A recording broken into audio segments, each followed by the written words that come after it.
అందరికీ నమస్కారం. ఈరోజు మనం సకల రోగాలను నివారించే స్వామి వైదీశ్వరన్ ఆలయం తమిళనాడు రాష్ట్రంలోని తంజావూరు జిల్లాలో ఉంది.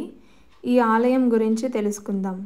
అంగారకుడు ఒకసారి కుష్టు వ్యాధితో బాధపడుతున్నప్పుడు వినాయకుని సలహా మేరకు ఈ ప్రాంతంలో శివుని గురించి తపస్సు చేశాడు. ఆ జబ్బు పడిన అంగారకునికి వైద్యం చేయడానికి స్వయంగా ఈశ్వరుడే వైద్యుడిగా దిగివచ్చిన ప్రాంతం కాబట్టి ఈ ప్రాంతానికి వైదీశ్వరన్ అనే పేరు వచ్చింది. భక్తులు ఈ ఆలయానికి వెళ్ళేటప్పుడు ఉప్పు, మిరియాల పొడి, బెల్లాన్ని తీసుకొని వెళ్ళి అక్కడ కోనేరులో కలిపి 3 మునకలు వేసి దర్శనానికి వెళ్తారు. ఇంకా స్వామి దర్శనం చేసుకున్న తర్వాత స్వామికి అభిషేకం చేసిన విభూది ఇస్తారు. ఆ విభూతిని నుదుట ధరించి దానిలో చిన్న చక్కెర పరిమాణంలో గోళీలా ఉంటాయి. అవి తింటారు. అవి ఔషధ గుణాలు కలిగి ఉంటాయి. దాంతో ఆరోగ్య సమస్యల నుంచి బయటపడతారు.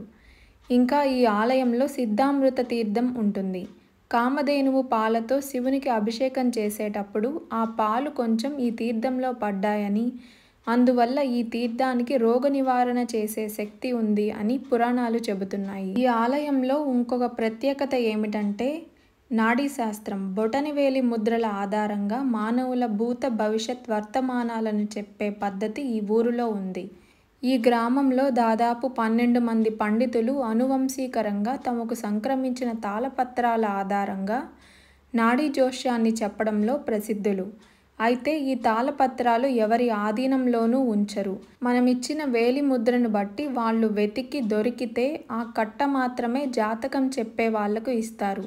పని పూర్తయిన తర్వాత తిరిగి ఆలయ అధికారులకు ఇచ్చేస్తారు. కర్ణాటకలోని కోడిమెట్టు అనే ప్రాంతంలో కూడా నాడీ జోస్యం చెప్తారు. ఇంకా ఇందిరాగాంధీ బ్రతికున్న రోజుల్లో ఆమె తరచూ అక్కడికి వెళ్ళేవారు. కేంద్ర, రాష్ట్ర మంత్రులే కాదు, రాష్ట్రపతులు, అత్యున్నత పదవులు అలంకరించిన వాళ్ళు కూడా చాలామంది ఇక్కడ వెళ్ళి జ్యోతిషం చెప్పించుకునేవారు.